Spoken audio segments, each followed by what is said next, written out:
ხევაჩაურისა და ქედის მუნიციპალიტეტებში სისხლის უანგარო დონაციის აქცია გაიმართა. აჭარის ჯანდაცვის სამინისტროს ქედისა და ხევაჩაურის მუნიციპალიტეტების მიერ ორგანიზებული აქცია ქედის რაიონულ საავადმყოფოსა და ჯანმრთელობის ცენტრ მედინაში მიმდინარეობდა.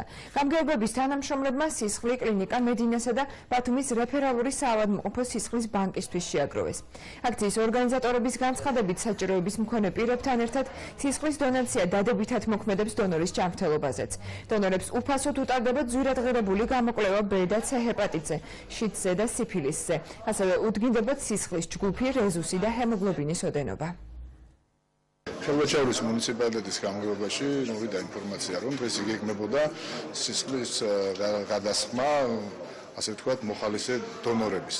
ხევაჩაურის მუნიციპალიტეტის თანამშრომლებმა გადაუწყვიტეთ, რომ მიგვეღო ამ აქციაში მონაწილეობა, რადგანაც ეს ჩვენი შეხედულობით არის ჰუმანიტარული აქცია და ჩვენ ყველას მოუწოდებთ მთელ ხევაჩაურის რაიონს მიიღონ ასეთ აქციებში მონაწილეობა. იქიდან გამომდინარე, რომ თითოეულ პაციენტს სხვადასხვა ჯგუფის და რეზუსის სისხლი შეიძლება გააჩნდეს, სისხლის ბანკი ვალდებულია მზადყოფნაში იყოს და ქონდეს ეს 4 ჯგუფის და 4 რეზუსის სისხლის კომპონენტი.